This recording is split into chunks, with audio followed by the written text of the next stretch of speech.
శివాయ. ఓం నమో నారాయణాయ.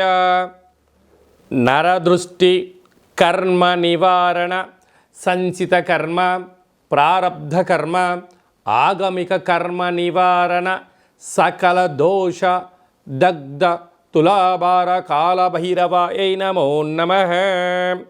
ప్రథమం శైలపుత్రి, ద్వితీయం బ్రహ్మచారిణి, తృతీయం చంద్రఘంటిక, కూష్మాండేతి చతుర్థం, పంచమం స్కందమాతేషు, షష్టమం కాత్యాయని చ, సప్తమం కాళరాత్రి, అష్టమం మహాగౌరీ, నవమం సిద్ధిరాత్రి.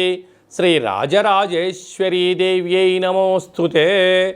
హరి ఓం. మా ఛానల్కి స్వాగతం. చూస్తున్న వీక్షకులకు, ప్రేక్షకులకు, ప్రియ కాళభైరవ భగవద్బంధులకి స్వాగతం పలుకుతూ, మమ్మల్ని ఎంతగానో ఆదరిస్తూ ఉండబడినటువంటి ప్రియ సోదర సోదరీమణులకు స్వాగతం పలుకుతూ, అందరికీ ముందస్తుగా విజయదశమి పండగ శుభాకాంక్షలు. అమ్మవారి యొక్క ఆశీస్సులు ఉంటే మనకు అన్నీ ఉన్నట్లే కనుక అమ్మను స్మరిద్దాం, అమ్మను ధ్యానిద్దాం. ప్రకృతితో మమేకమైనటువంటి అమ్మవారిని శాకాంబరి స్వరూపంలో పూజ చేసుకుందాం. జీవనాన్ని అద్భుతమైన ఆనందకరమైన జీవితానికి స్వాగతం పలుకుదాం. 1వ తారీఖు 10వ నెల 2024 నుండి 15/10/2024 వరకు పుట్టినటువంటి వారందరికీ కూడా ముందస్తుగా జన్మదిన శుభాకాంక్షలు. గతంలో వివాహం చేసుకున్న వారికి వివాహ వార్షికోత్సవ శుభాకాంక్షలు. ద్వాదశ రాశుల్లో గ్రహ గమనాల్ని ఒకసారి వీక్షింపచేద్దాం. వృషభ రాశిలో దేవగురు బృహస్పతి సంచార స్థితి, విశేషంగా మిథున రాశిలో కుజ భగవానుడు సంచార స్థితి, కన్యరాశిలో రవి బుధ కేతు సంచార స్థితి. 3 గ్రహాలు కలిపి బుధాదిత్య రాజయోగం చేత కన్యరాశిలో సంచార స్థితి. తులారాశిలో శుక్ర భగవానుడు స్వక్షేత్ర సంచార స్థితి. కుంభరాశిలో శని భగవానుడు స్వక్షేత్ర తిరోగమన సంచార స్థితి. మీనరాశిలో రాహు సంచార స్థితితో ద్వాదశ రాశుల్లో గ్రహ గమనాలు ఈ విధంగా ఉన్నాయి. మేషరాశి వారు మహాలయాల అమావాస్య సందర్భంగా స్వయం పాకంతో పాటి మనం ఆచరిస్తున్న విధి విధానంతో పాటి ఎలాంటి కార్యక్రమాలు చేయడం వలన పితృదేవతల యొక్క ఆశీస్సులు కలిగి వారు అద్భుతమైన జీవితం పొందుతారో ఈ వీడియోలో సవివరంగా సంపూర్ణంగా తెలుసుకుందాం. మేషరాశిలో ఏ నక్షత్రాలు వస్తాయనగా అశ్విని నక్షత్రంలోని 1, 2, 3, 4 పాదాలు, భరణి నక్షత్రంలోని 1, 2, 3, 4 పాదాలు, కృతికా నక్షత్రంలో 1 పాదం కలిపితే మేషరాశి అవడం జరుగుతుంది. చాలామందికి పుట్టినటువంటి కాల సమయంలో డేటా బర్త్లు లేనటువంటి కారణం వలన పేరు యొక్క మొదటి అక్షరాన్ని అనుసరిస్తూ ఆ రాశిని తెలుసుకునే ప్రయత్నం చేద్దాం. చూ, చే, చో, లా, లీ, లు, లే, లో, ఆ అక్షరాల వారందరూ మేషరాశి జాతకులే. మేషరాశి యొక్క అధిపతి కుజ భగవానుడు కనుక ఈ మహాలయాల అమావాస్య అందులో బుధవారం రోజు రావడము, విశేషమైనటువంటి ఉత్తరా నక్షత్రము హస్తా నక్షత్రంలో రావడం వలన వీళ్ళ శక్తి అంటే ఎవరి యొక్క శక్త్యానుసారం మేరు ప్రకారంగా వాటితో పాటి తెలుపు వస్త్రాలను కానీ, గోధుమ రంగుతో కూడుకున్నటువంటి అంటే గోధుమలతో కూడుకున్నటువంటి చక్కెర పొంగలిని కానీ అలాంటి పదార్థాలను స్వయం పాకంలో దానం చేయడం, సాధువులకు సంతువులకు ఏర్పాటు చేయడం, అలాగనే కాకులకు వారి పితృదేవతలను పూజ చేసి ఈ పదార్థాలను పెట్టగలిగినట్లయితే వారికి సర్వత్రా గృహయోగము, మనశ్శాంతి, ఐశ్వర్యము, రాజకీయ యోగము మేషరాశి వారి సొంతమయ్యే అవకాశాలు చాలా అధికంగా ఉన్నాయి. అలాగే 2వ స్థానంలో గురువు, తృతీయంలో కుజ సంచార స్థితి ఉండడం వలన ఈ యొక్క తల్లిదండ్రుల యొక్క ఆశీస్సులు ఉండడం వలన పితృదోషం తొలగిపోవడం వలన గృహయోగము, ఐశ్వర్యము, ఆనందము, సకుటుంబ సపరివార వారందరూ కూడా ఆధ్యాత్మిక తీర్థయాత్ర కార్యక్రమాలు చేయడంలో అద్భుతమైన విజయం వారి సొంతమవుతుంది. 6వ స్థానంలో బుధాదిత్య రాజయోగం కారణం వలన ప్రభుత్వం నుంచి రావాల్సినటువంటి పెన్షన్స్ కానీ, రుణాలు కానీ, అంటే రాయితీలు కానీ, పత్రాలు కానీ, ప్రభుత్వ ఉద్యోగ ప్రయత్నం చేసే వారికి ఇది చాలా మంచి కాలము. కాకపోతే సమయస్ఫూర్తిగా మెలగగలిగితే భవిష్యత్ అంతా మీ యొక్క చేతుల్లో ఉందని చెప్పి గమనించాలి. లాభస్థానంలో శని భగవానుడు సంచారము చేయడం వలన అన్నింటా విజయం, శుభం, గృహము, వాహనాలు, బంగారు ఆభరణాలు, క్రయ విక్రయాలు యోగదాయకం, మీ సొంతం అని చెప్పి గమనించాలి. వ్యయంలో రాహు సంచార స్థితి ఉండడం వలన విశేషమైనటువంటి కొందరు శత్రువులు పొంచి ఉన్నారు. బంధువులు కదా అని, మిత్రులు కదా, స్నేహితులు కదా అని చెప్పి అప్పులు తీసుకోవడం, ఇవ్వకపోగా మిమ్మల్ని పోలీస్ స్టేషన్లు, కోర్టు మెట్లెక్కించడం, సతాయించడం, బంధువుల చేత వెలయబడ్డ పరిస్థితి కూడా తీసుకొచ్చే పరిస్థితి ఉంటుంది. ఇలాంటి కాల సమయంలో మేషరాశి వారు వీలైనంత వరకు అప్పులు ఇవ్వకుండా ఉండడం, అప్పులు తెచ్చుకోకుండా ఉండడం, ఒక 6 నెలలకు సరిపడా ఒక ప్రణాళిక రచించుకొని ముందుకు వెళ్ళగలిగితే మనోధైర్యం, ఓర్పు, సహనం, పట్టుదల, దీక్ష కార్యక్రమాలు ప్రారంభించగలిగితే మేషరాశి వారిని మించినటువంటి విజయం ఎవరికి లేదు అని చెప్పి కూడా గమనించగలగాలి. ఇలాంటి కాల సమయంలో అంటే వ్యయంలో రాహు సంచార స్థితి ఉండడం వలన అధికమైన ఖర్చులు పొంచి ఉంటున్నాయి.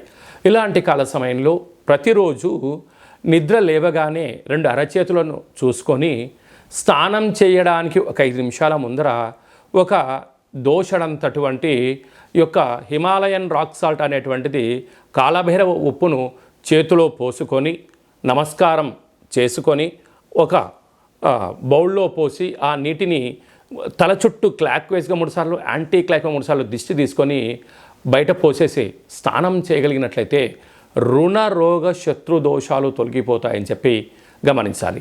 అలాగే సాఫ్ట్వేర్ ఉద్యోగస్తులు, హార్డ్వేర్ ఉద్యోగస్తులు, రాజకీయాలు, సేవా రంగాలు, వ్యవసాయ సోదరీమణులు, గృహ భవన నిర్మాణ కార్యక్రమం చేసేటువంటి వారు, స్వయం వృత్తుల వారికి మంచి అవకాశం కలపడుతుందని చెప్పి గమనించాలి. అక్టోబర్ మాసంలో ముఖ్యమైనటువంటి పండుగల గురించి క్లుప్తంగా, సవివరంగా, సంపూర్ణంగా తెలుసుకుందాం. 2వ తారీఖు 10వ నెల 2024 భాద్రపద మాస కృష్ణపక్ష అమావాస్య బుధవారము. సాక్షాత్తుగా హరిహరసుతుడైనటువంటి అయ్యప్ప స్వామి వారి యొక్క జన్మ నక్షత్రము, విఘ్నేశ్వర స్వామి యొక్క జన్మ నక్షత్రము కారణం చేత అదే కాకుండా మహాలయాల అమావాస్య అంటారు. అంటే మనకు బహుళపక్షము ప్రారంభం అయినప్పటి నుండి అమావాస్య వరకు గతంలో గతించినటువంటి మన పెద్దలు వారు ఏ తిథి రోజైతే పరమపదింపజేశారో, లేకుంటే ఏ రోజైతే పరమపదింపజేశారో మనము ఆ రోజును గుర్తుపెట్టుకొని వారికి స్వయంపాక కార్యక్రమాలను, మన సనాతన సాంప్రదాయము, మన ఆచార వ్యవహారాలు, ప్రాంతాలను బట్టి వాళ్ళను పెద్దవాళ్ళను తృప్తిపరచడం కోసం ఏమే కార్యక్రమాలు చేస్తామో చేయాలి. అలా పరిస్థితుల ప్రభావం చేత కుదరలేనటువంటి వారందరికీ ఈ యొక్క అమావాస్య తిథి యందున తప్పకుండా ఆ గతించిన వారిని స్మరించుకొని వారి ఆత్మ తృప్తి కోసమే ఏదైతే కార్యక్రమాలు చేస్తామో మనకు వారి యొక్క ఆశీస్సులు ఉంటాయి. అలాగనే బ్రాహ్మణుడికి కానీ స్వయంపాకం దానం ఇవ్వడము, గోమాతకు పచ్చడి గడ్డిని, తౌడు లాంటివి ఏర్పాటు చేయడము, పక్షులకు అనగా కాకులకు ప్రత్యేకంగా అన్నం వండి వాళ్ళ పేరు మీద ఏర్పాటు చేయడము, బీదలకు ఆహారాన్ని ఏర్పాటు చేయడము, శునకపు మహారాజులకు అనగా కుక్కలకు దానం చేయడం వలన గతించిన వారు ఆ రూపంలో వచ్చి వారు స్వీకరించి మనల్ని ఆశీర్వదించి వెళ్తారు అనేటువంటిది సనాతన ధర్మం చెప్తుంది. కనుక మనం అందరము కూడా గతించిన వారిని స్మరిద్దాం, వారి యొక్క ఆశీస్సులు పొందుదాం. అలా కుదరలేదు అనుకుంటున్న వారందరూ ఈ కింది నెంబర్ సంప్రదించినట్లయితే మీ యొక్క పెద్దవారి యొక్క గోత్రనామాలను పంపించినట్లయితే మన యొక్క కాళభైరవ స్వామి యొక్క దేవాలయంలో ఏర్పాటు చేయడం జరుగుతుంది. కనుక మీ ఈ కార్యక్రమం అంతా కూడా మీకు వాట్సాప్ కాల్, వీడియో కాల్ ద్వారా చూపించడం జరుగుతుందని చెప్పి గమనించగలగాలి. ఇంకొంచెం శక్తి కలిగింది కాశీలో ఏర్పాటు చేయడం, ఇంకొంచెం వెసులుబాటు కలిగింది మనకు గోకర్ణ క్షేత్రంలో మహాదేవుడి యొక్క ఆత్మ శివలింగం అక్కడ ఉంటుంది. కనుక అక్కడ చేసుకోవడం వలన కూడా వారి యొక్క ఆశీస్సులు ఉంటాయని చెప్పి గమనించాలి. అలాగే ఈ సంవత్సరం మనము గోకర్ణ క్షేత్రంలో ఇలాంటి కార్యక్రమాలు ఏర్పాటు చేస్తున్నాం. ఆసక్తి గలవారు ఈ కిందను సంప్రదించి గోకర్ణ క్షేత్రంలో స్వామివారి యొక్క ఆశీస్సులు పొందే ప్రయత్నం చేద్దాం. శివుడి యొక్క ఆశీస్సులు అంటే కైలాసం నుంచి తీసుకొచ్చినట్టు మహాలింగం అక్కడ ఉంది కనుక వారి అందరినీ కూడా శివైక్యం చెందిన వారందరినీ కూడా ఆ పరమేశ్వరుడి యొక్క ఆశీస్సుల కోసమే ప్రయత్నం చేద్దామని చెప్పి గమనించాలి. అలాగనే ఈ యొక్క ఆశ్వీజ మాసం అంతను కూడా అంటే మనకు 2వ తారీఖు అమావాస్య అయిపోయింది. 3/10/2024 నుండి దుర్గా శరన్నవరాత్రి మహోత్సవ కార్యక్రమాలు ప్రారంభమవుతున్నాయి. అలాగనే 9వ తారీఖున షష్ఠి బుధవారము మూలా నక్షత్ర సందర్భంగా 3 సంవత్సరములు పడినటువంటి చిన్నపిల్లలకు మొట్టమొదటిసారిగా అక్షరాభ్యాసం చేయించాలి అనుకుంటున్న వారందరూ కూడా మహాసరస్వదేవి అలంకారం రోజున చిన్నపిల్లలకి అందరికీ కూడా అక్షరాభ్యాసం చేయించి వారిని పాఠశాలకు పంపించినట్లయితే సర్వత్రా అమ్మవారి ఆశీస్సులు ఉంటాయని చెప్పి గమనించగలగాలి. అలాగనే 11వ తారీఖున అష్టమి, దుర్గాష్టమి, కాళాష్టమి అని చెప్పుకుంటాం. అనగా అష్టమి రోజున ఫ్యాక్టరీలు, కర్మాగారాలు, వాహనాలు, ఇళ్లకు, వ్యాపార సంస్థలకు మనము ఆయుధ పూజ చేసి ఒక గుమ్మడికాయను నిమ్మకాయను ఛేదింపచేయడము, పెరగన్నాన్ని నైవేద్యంగా పెట్టుకోవడం వలన అమ్మవారి యొక్క ఆశీస్సులు పుష్కలంగా ఉంటాయని చెప్పి గమనించగలగాలి. అలాగనే 12వ తారీఖున విజయదశమి పండగ కనుక విజయం కలిగించడం కోసం మనమందరం కూడా ప్రతి సంవత్సరం ఏదో ఒక కార్యక్రమాన్ని దిగ్విజయం పరుచుకోవాలి అనుకుంటున్న వారందరూ కూడా ఆ రోజు అమ్మవారికి పూజ చేసుకొని నమస్కారం చేసుకొని పనులు ప్రారంభించడం వలన జయహో విజయోహో అనేటువంటి శక్తి మనందరికీ కలుగుతుందని చెప్పి గమనించాలి. ఆ రోజు సాయం సంధ్యా కార్యక్రమంలో శమీ వృక్షపు పూజ చేసుకొని ఆ యొక్క బంగారాన్ని తీసుకొని వెళ్ళి అమ్మవారి దగ్గర పెట్టి పూజ చేసుకోవడం, తల్లిదండ్రులకు, గురువులకు, పెద్దలకు, సన్నిహితులకు ఇచ్చి వారి ఆశీర్వచనం తీసుకోవడం వలన మనకు సర్వత్రా ఆ అమ్మవారి యొక్క ఆశీస్సులు ఉంటాయని చెప్పి గమనించాలి. అప్పుడు ఈ మంత్రాన్ని ఉచ్చరింపచేయాలి. ఒక తెల్లటి పేపర్ పైన ఎరుపు పెన్ను చేత కానీ పసుపు రంగు పెన్నుతో కానీ ఈ యొక్క మంత్రాన్ని ఉచ్చరింపచేసి ఆ వృక్షదేవత దగ్గర పెట్టి నమస్కారం చేసుకొని రావాలి. ఓం శమి శమైతే పాపం శమి శత్రు వినాశనం అర్జునస్య ధనుర్ధారీ రామస్య ప్రియదర్శనం శ్రీ అపరాజితాదేవ్యై నమోస్తుతే అనేటువంటి మంత్రాన్ని 27 సార్లు ఉచ్చరింప చేసుకొని అక్కడ అమ్మవారి దగ్గర ప్రదక్షిణ చేసి నమస్కారం చేసుకోవడం వలన రాముడు ఎంతటి విజయాన్ని పొందాడో మనకు కూడా అలాంటి విజయాన్ని ప్రసాదించమని అమ్మవారిని కోరుకుందాం. కనుక ఈ అక్టోబర్ మాసంలో అమ్మవారి యొక్క ఆశీస్సుల కోసం కనీసం ఈ 9 శరన్నవరాత్రుల రోజుల ఆవాసం ఉండడం, భగవంతుడు అమ్మవారి యొక్క సేవలో ఉండడం, లలిత సహస్రనామ పారాయణ వినడం, ఏది మంత్రాన్నైనా ఒక మంత్రాన్ని సాధన చేయడం వలన మనకు అద్భుతమైనటువంటి ఆయుర్శక్తి కలుగుతుందని చెప్పి గమనించాలి. అలాగనే ఈ యొక్క ఆశ్వీజ మాసంలో ఈ యొక్క దుర్గాష్టమి అంటే ఆ అష్టమి రోజున కాళభైరవ స్వామి యొక్క స్మరణ, కాళికామాత యొక్క ఆశీస్సులు మనకు కావాలి అన్నట్లయితే ఈ కిందెమరు సంప్రదించినట్లయితే మీకోసం ప్రత్యేకంగా కాళభైరవ హోమ కార్యక్రమం చేయించి వీడియో కాల్ ద్వారా చూపించి ప్రసాదంగా మీకు ఏర్పాటు చేయడం జరుగుతుందని చెప్పి గమనించాలి. ఈ యొక్క పాత్ర కంచు పాత్ర అంటే కంచు మోగినట్టు కనకము మోగదు గదరాసుమతి అని చెప్తూ ఉంటారు. ఈ యొక్క పాత్రను మనం ఒక్కసారి గమనించినట్లయితే ఈ యొక్క పాత్రలో 12 రాసులను అచ్చు వేయడం జరుగుతుంటుంది. ఈ పాత్రతో ఉపయోగాలను ఒక్కసారి మనం తెలుసుకుందాం.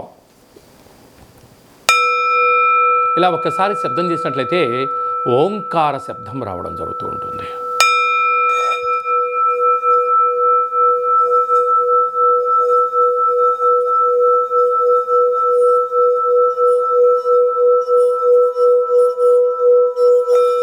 ఈ ఓంకార శబ్ద ధ్వరితాన్ని మనం ఇంట్లో ఏర్పాటు చేసుకోవడం వలన మనిషి శరీరంలో ఉండబడినటువంటి షట్చక్రాలు వికసింప చేసుకోవడం, గృహంలో ఉండబడినటువంటి జ్యేష్ఠాదేవి బయటికి వెళ్ళిపోవడం, గ్రామంలో దేశంలో సంచరించేటువంటి మహాలక్ష్మీదేవి అమ్మవారు గళ్ళు గళ్ళుమంటూ మన ఇంటికి రావడం, ఇంట్లో లక్ష్మీదేవి స్థిర నివాసంగా ఉండడం, నరదృష్టి, శత్రు ప్రభావాలు, ఆర్థిక ఇబ్బందులు తొలగిపోతాయని చెప్పి గమనించాలి.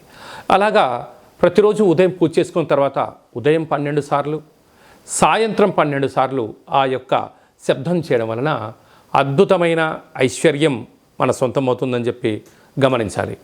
అలాగనే ఈ అక్షయ పాత్రతో పాటు కాళభైరవ స్వామి యొక్క పిరమిడు, డాలరు, కంకణము మీకోసం ప్రత్యేకంగా కాళభైరవ హోమ కార్యక్రమాన్ని ఏర్పాటు చేయించడం, ఒక కాళభైరవ సౌభాగ్యం ముడుపును కట్టడం, కూష్మాండ దీపాన్ని ఏర్పాటు చేయడం, ఇదంతా కూడా వీడియో కాల్ ద్వారా మీకు ప్రత్యక్ష ప్రసారం చూపించడం జరుగుతుందని చెప్పి గమనించాలి. అలాగనే 27 రకాల వస్తువులతో దిష్టి తీయించడం కూడా జరుగుతుందని చెప్పి గమనించాలి. అలాగా ఈ యొక్క అక్షయ పాత్రను ఎవరైతే సొంతం చేసుకుంటారో 12 నెలలు, ఒక్కొక్క నెలలో ఒక్కొక్క రకమైన కాళభైరవ స్వామివారు ఉంటారు కనుక ఆ కాళభైరవ స్వామివారి యొక్క పూజా కార్యక్రమం చేయించినప్పుడు మీ గోత్రనామాలు కూడా చెప్పడం జరుగుతుందని చెప్పి గమనించాలి. ఆసక్తి గలవారు ఈ కింది నెంబర్ని సంప్రదించి అక్షయ పాత్రను సొంతం చేసుకోగలరు. అలాగనే మీ వ్యక్తిగత జాతకం తెలుసుకోవాలనుకుంటున్నారా?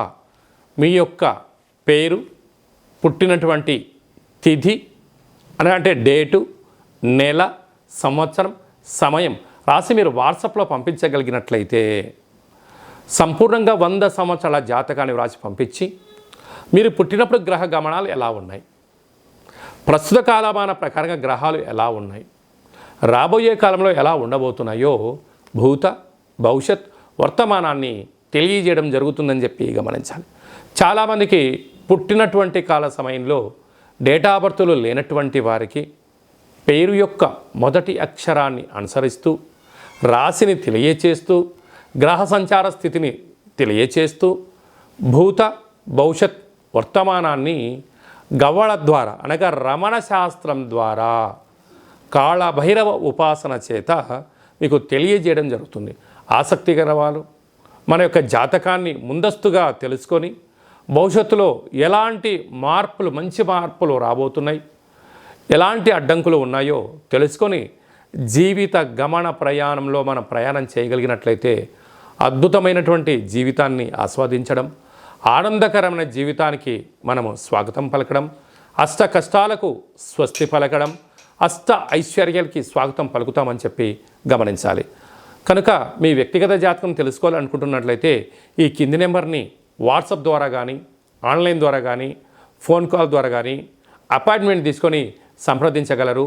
అందరికీ ఆధ్యాత్మిక సలహాలు, సూచనలు ఇవ్వడం జరుగుతుందని చెప్పి గమనించాలి. అలాగనే మీ అబ్బాయికి కానీ అమ్మాయికి కానీ ఎంత ప్రయత్నం చేసినా వివాహం అవ్వడం లేదా? ఎందుకు వివాహం అవ్వడం లేదు? జాతకంలో ఎలాంటి యోగాలు ఉన్నాయి, ఎలాంటి దోషాలు ఉన్నాయి తెలుసుకునే ప్రయత్నం చేద్దాం. వచ్చేటి వధువు కానీ వరుడు యొక్క జాతకాన్ని, మన యొక్క అబ్బాయి అమ్మాయి జాతకాన్ని గణాలు, గుణాలు ఎలా కలుస్తున్నాయో తెలుసుకుందాం. వివాహ తదనంతరం వీరి యొక్క వైవాహిక జీవితం సంతాన యోగము, గృహయోగము, వ్యాపార యోగము, సామ్రాజ్య పట్టాభిషేక యోగము, అలాంటి ఎన్ని యోగాలు ఉన్నాయో కూడా ముందస్తుగా తెలుసుకునే ప్రయత్నం చేద్దాం. అలాగనే భార్యాభర్తలు తరచుగా గొడవ పడడం, ఎవరికి వారే యమునా తీరే అన్నట్టుగా ఉండడం, ఒకరు చెప్తే మరొకరు వినకపోవడం, పెద్ద మనుషులని పంచాయతీ అని విడివిడిగా ఉండడం, అలాగనే నిత్యము పోలీస్ స్టేషన్లు, కోర్టు సమస్యలతో బాధపడుతున్నారా? మీరు ఒక్కసారి భార్యాభర్తల యొక్క జాతకాన్ని ఒక్కసారి పంపించినట్లయితే చిన్న చిన్న అడ్డంకులను తొలగించుకునే ప్రయత్నం చేసుకొని పార్వతీ పరమేశ్వరులు ఎలా కలిసి ఉంటున్నారో అలా కలిసి ఉండేటువంటి సలహాలు, సూచనలు ఇవ్వడం జరుగుతుందని చెప్పి గమనించాలి.